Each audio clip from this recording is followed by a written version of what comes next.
On a dusty back road deep in the forgotten South, a 12-year-old black boy with a gift for fixing machines struggles to survive with his grandmother. As he rides his old bike along the empty road, he spots a broken-down SUV.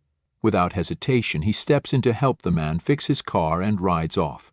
What Malik doesn't know is that the man is a wealthy CEO, and that small act will change his life forever. Before we dive in this story, let us know where you're watching from. We love to hear your thought. The red dirt road stretched on, cutting through the southern countryside like a scar. The air was thick with heat and dust, making the pine trees along the roadside look faded, like ghosts of a better time. Wooden shacks leaned against the wind, their tin roofs rusted, their windows boarded up or cracked. Here, on the edge of forgotten America, the world didn't move fast. It barely moved at all.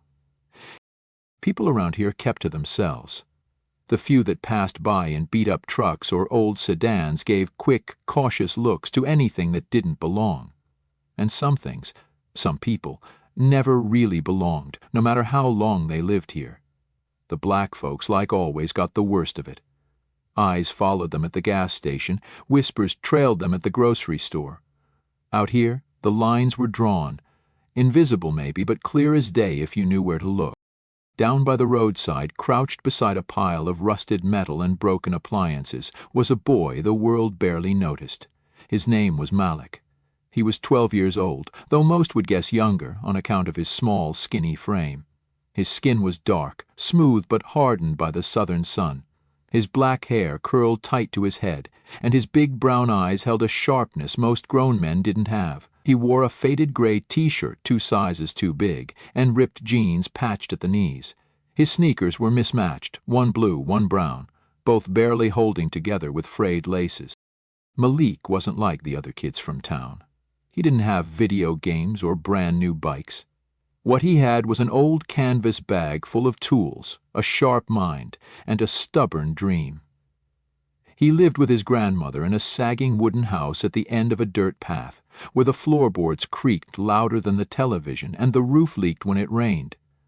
Most folks didn't come around their place unless it was to complain about the grass being too high or to look down their noses. The kids from the better streets called Malik names: junkyard boy, grease monkey, sometimes worse.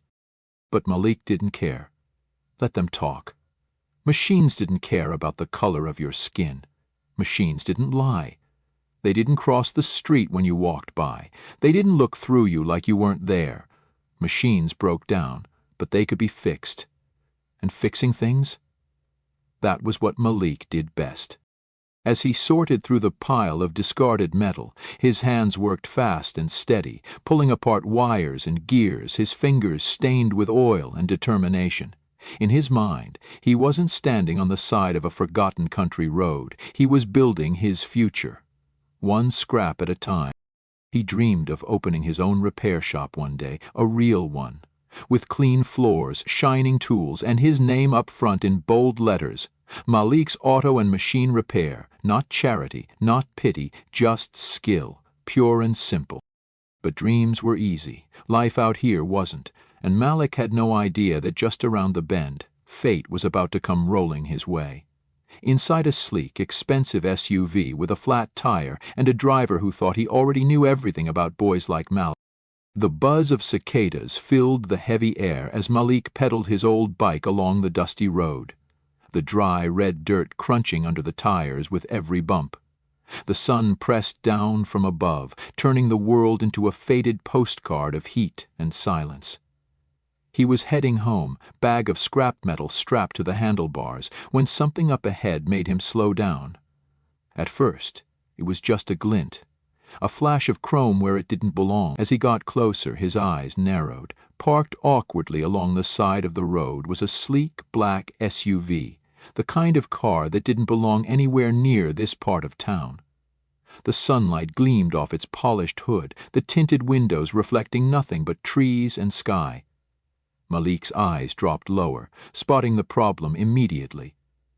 A flat tire, rear passenger side sagging under the weight of the expensive machine.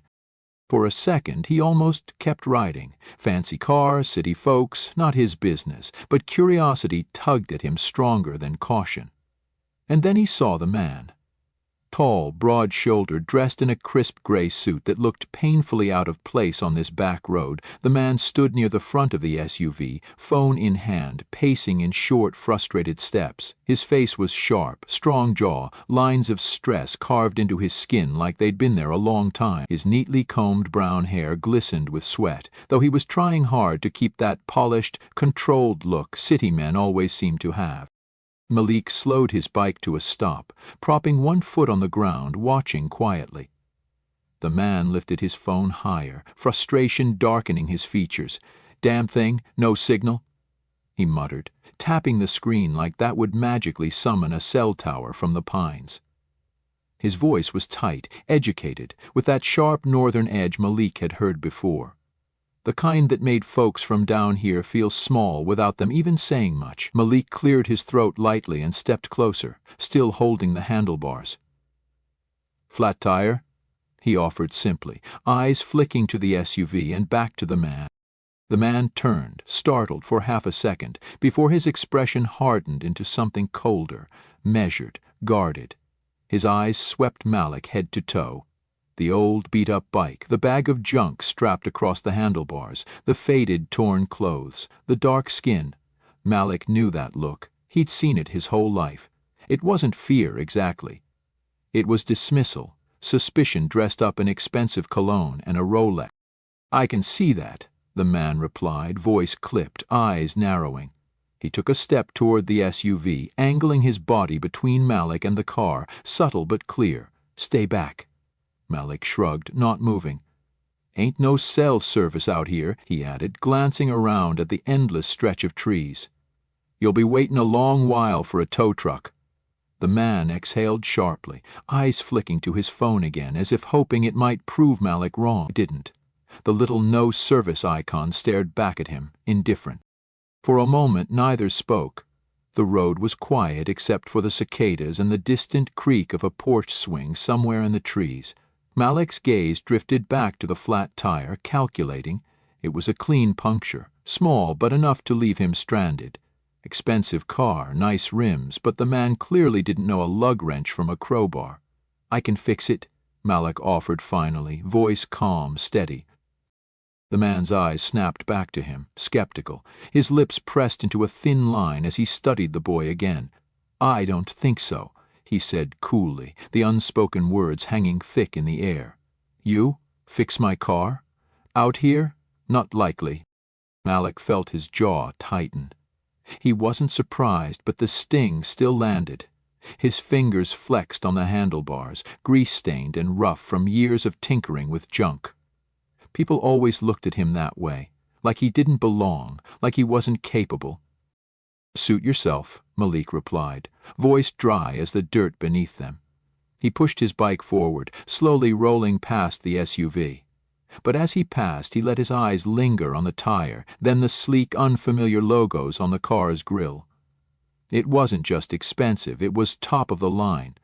Way too fancy for these roads. He was barely a few feet ahead when the man's voice called after him, reluctant, clipped with pride but tinged with frustration. "Wait." Malik stopped, turning slightly, one brow raised. The man sighed, glancing at his useless phone, then back at Malik. "You really know how to fix it?" Malik didn't smile. He didn't need to. His eyes said enough. "I know machines," he replied simply, walking his bike back toward the SUV. The man hesitated for a breath, then stepped aside, hands on his hips, watching like a hawk. "Don't scratch the rims," he warned under his breath. Malik crouched by the tire, already pulling tools from the worn canvas bag strapped to his bike. They weren't shiny or new. Most were rusty, salvaged from old junk piles. But they worked. His hands moved with quiet confidence, fingers nimble as he loosened bolts and inspected the damage. Above him the man hovered, arms crossed, eyes darting between Malik and the car like he was still deciding whether to trust him or chase him off. Malik ignored him. Let the man doubt. Let him assume. Malik had done this 100 times, maybe not on a fancy car like this, but a tire was a... As he worked, Malik's mind wandered for a moment. Who was this guy? What was someone like him doing way out here? No tourists came this way, no business folks either. Malik's eyes flicked to the driver's door. The window rolled down just enough to reveal a sleek leather briefcase sitting on the passenger's seat, a silver logo shining faintly in the sunlight. The man caught Malik's glance and stiffened, his posture tightening. "Don't get any ideas," he warned, voice low, almost defensive. Malik didn't look up. "I ain't that kind of kid," he replied coolly, hands still working the tools. The man didn't respond, but his silence said enough. Within minutes, Malik had patched the puncture as best as possible with the tools he had, enough to get the car moving, enough to prove his point. He straightened, wiping his hands on his jeans, eyes meeting the man's. "Should hold till you find a real repair shop," Malik said, voice even. "Ain't pretty, but it'll get you down the road." The man looked from Malik to the tire, then back again. His eyes softened, just a fraction, as the realization settled in. Maybe this kid wasn't what he expected after all. The man crouched down beside the SUV, his shadow stretching long across the sun-baked dirt as he examined the patched tire. He ran his fingers along the edge, inspecting Malik's work with the same sharp, critical gaze he probably used in boardrooms and high-rise meetings. Malik stood nearby, arms crossed over his chest, tools dangling loosely from his hand, watching the man silently. The boy's face was unreadable, but his eyes, dark, steady, unwavering, held a quiet confidence that unsettled the man more than he cared to admit. It wasn't supposed to be like this. A 12-year-old barefoot mechanic with mismatched shoes and oil-stained fingers, fixing a 6-figure car in the middle of nowhere? The man shook his head lightly, standing up, brushing invisible dust from the lapel of his tailored suit, as if trying to shake off the absurdity of the situation. How do you even know how to do that?" he asked finally, his voice carrying that same tight, skeptical edge, though softer now, curiosity creeping in where dismissal had been. Malik shrugged one shoulder, casually wiping his hands on the back of his jeans. "Ain't hard. Just machines. They'd tell you what's wrong if you listen close enough." His eyes flicked toward the SUV with the faintest hint of a smile. "This one? She was crying for help before you even got stuck." The man huffed, a short, humorless breath escaping him.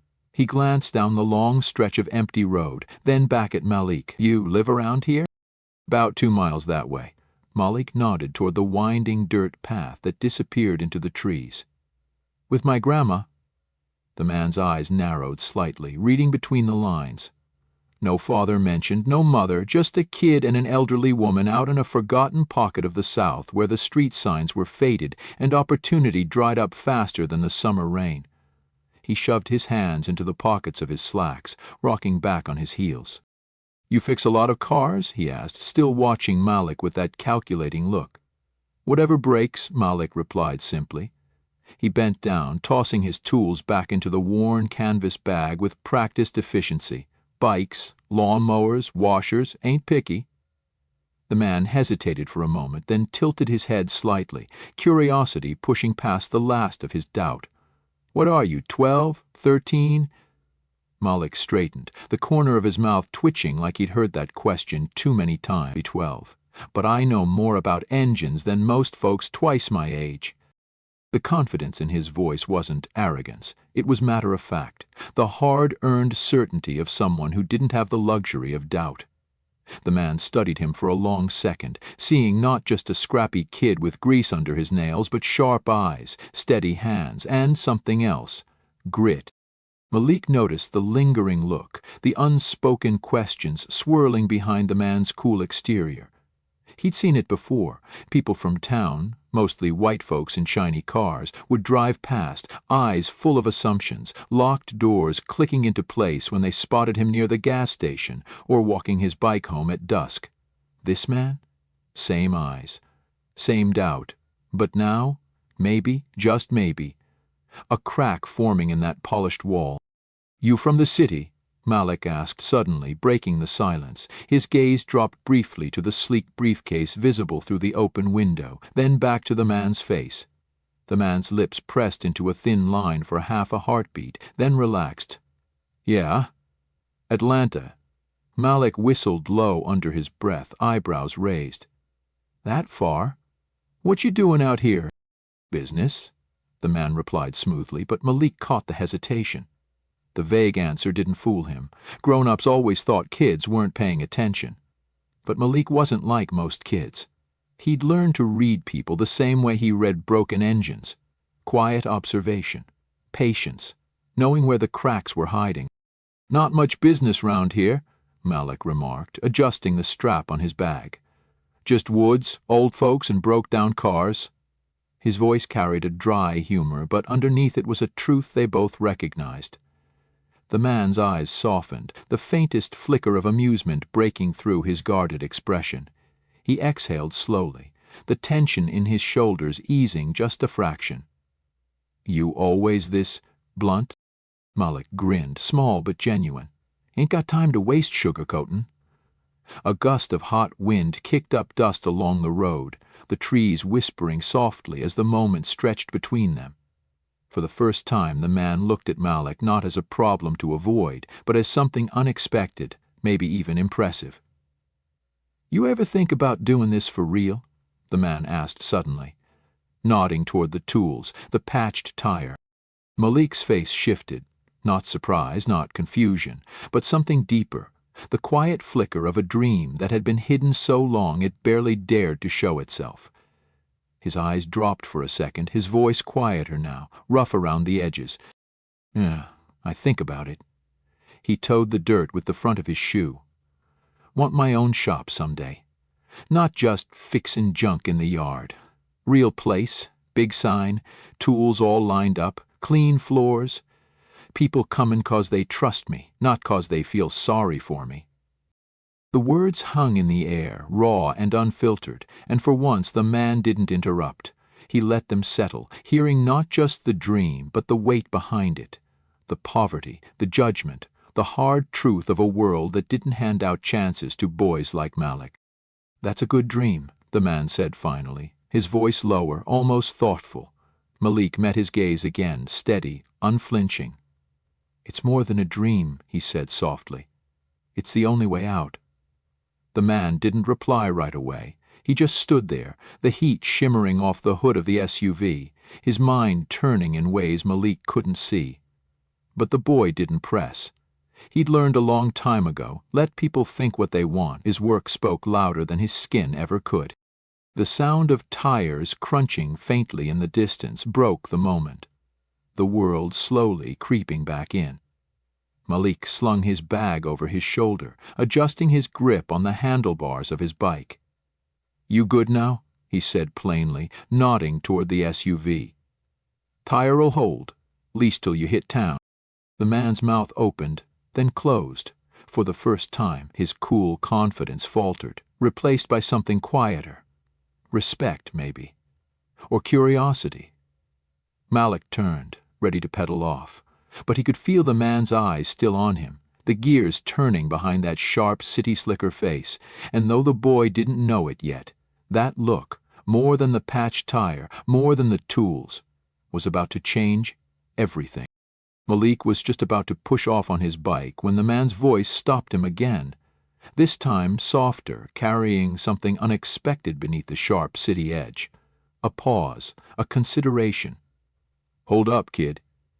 Malik glanced back, one eyebrow raised, the sunlight catching the faint sheen of sweat on his forehead.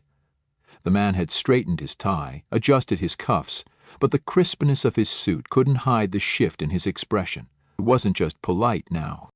It wasn't the wary, dismissive look Malik had seen when he first rolled up. It was curiosity tangled with calculation, as if the man was replaying everything that had just happened in his head, and coming to a different conclusion than he expected. Slowly, the man reached into the inside pocket of his blazer and pulled out a small, sleek business card. He held it between two fingers, the edges perfectly cut.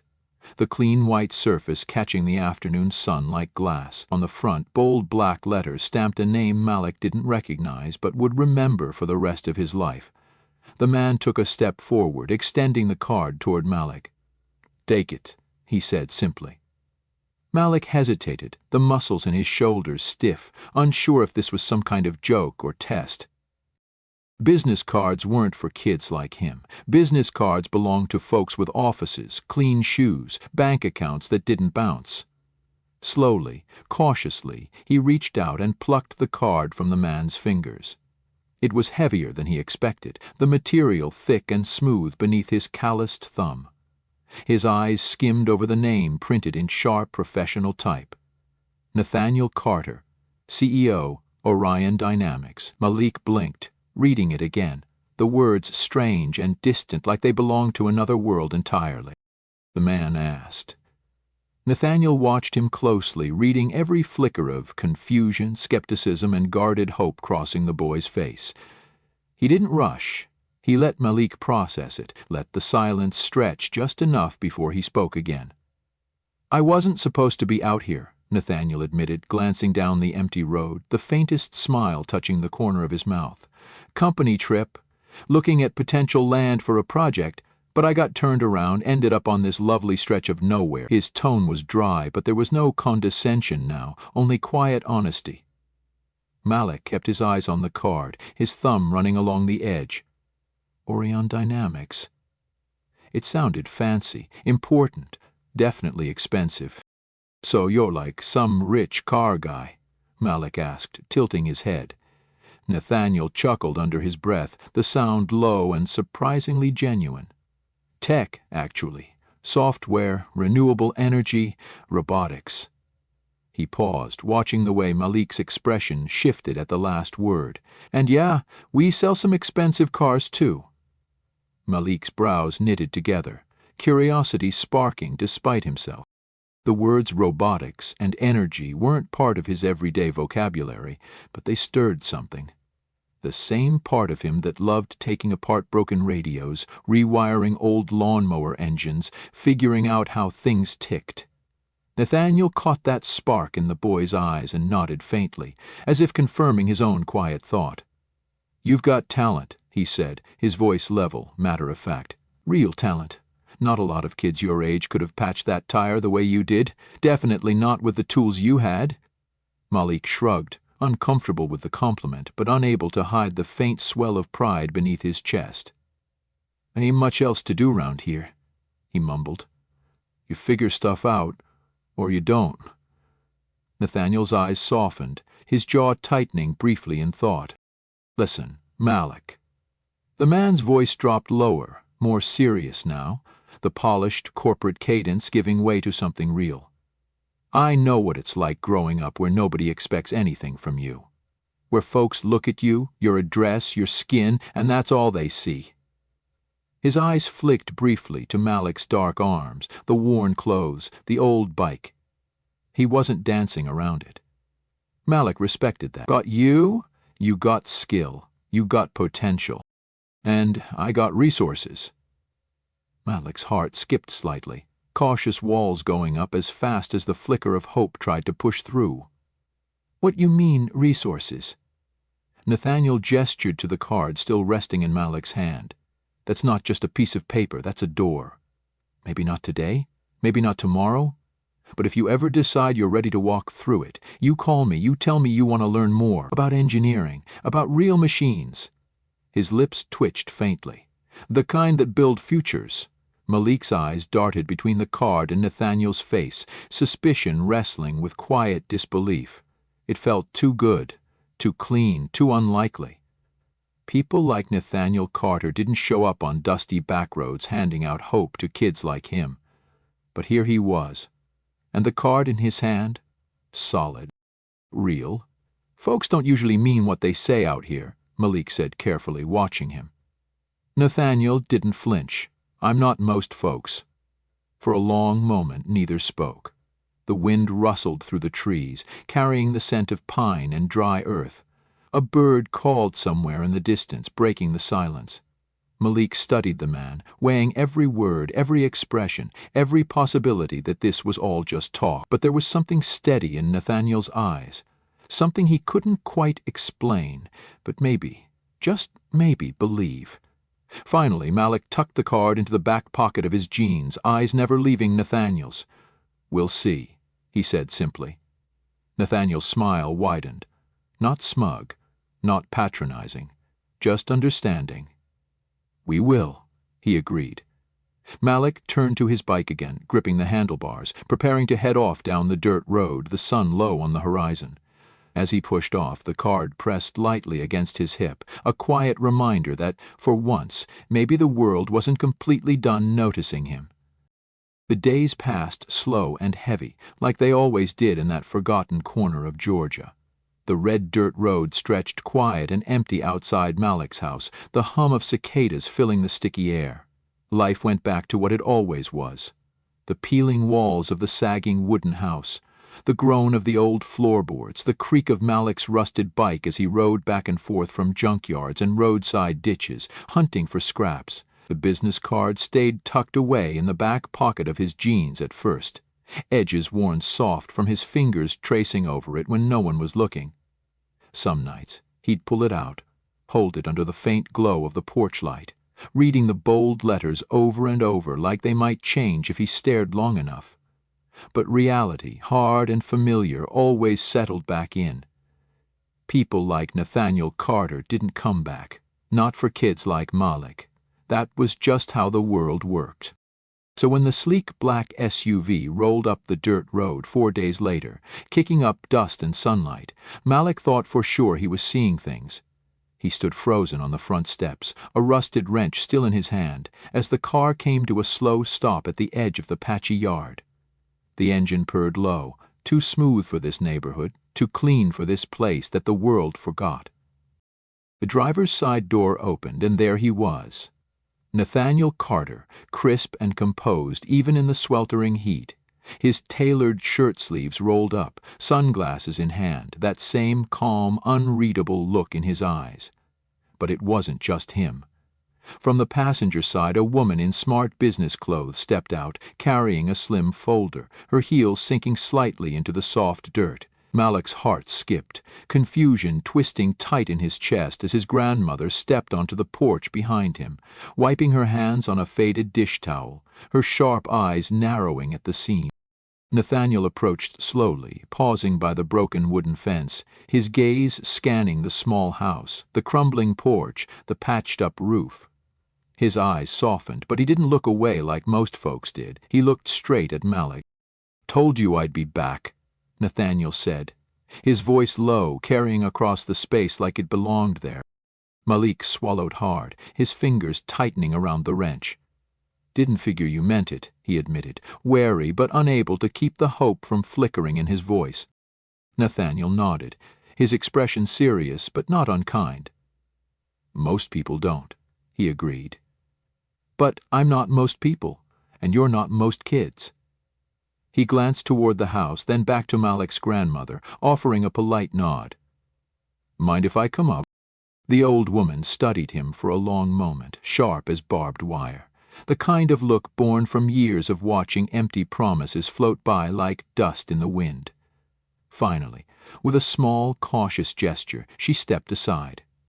Nathaniel climbed the porch steps, the boards creaking faintly beneath his polished shoes. The woman with the folder followed, quiet, professional, observing everything. Malik watched them both, his heart thudding loud in his ears, that card burning against his leg like a brand. "I meant what I said," Nathaniel continued, pulling a folded sheet of paper from his pocket, setting it gently on the rickety table beside the old rocking chair. "I see potential when it hits me in the face, and trust me, kid, you've got it." He opened the folder, sliding the papers out. It's a start. Scholarship application for a technical prep program we sponsor in Atlanta. Covers tuition, equipment, even transportation. It's not charity, it's investment." Malik's eyes widened, the words spinning in his head like loose gears. His grandmother stepped closer, squinting at the papers. Her lips pressed thin, but her eyes betraying something fragile. Cautious hope. "And your family?" Nathaniel added, nodding toward the house, toward the patched roof and the worn steps. "We got programs for that too. Repairs, assistance." "You earned this, Malik." Not because I pity you, but because I seen your work. Because you got a mind that shouldn't be wasting away fixing junk in a yard." The world tilted slightly under Malik's feet. For a second, all the doubts clawed their way up, the whispers in town, the closed doors, the looks that told him he didn't belong, didn't matter, but standing there, watching Nathaniel Carter, a man from another world entirely, offering more than words, offering a real way out. Malik let himself believe. Just a little. "What's the catch?" Malik asked finally, voice low but steady. Nathaniel smiled faintly, shaking his head. "The catch? You work hard, you show up, you prove every single person who ever doubted you dead wrong." He held Malik's gaze, no condescension, no false promises. "Think you can handle that?" For the first time in a long while, Malik smiled.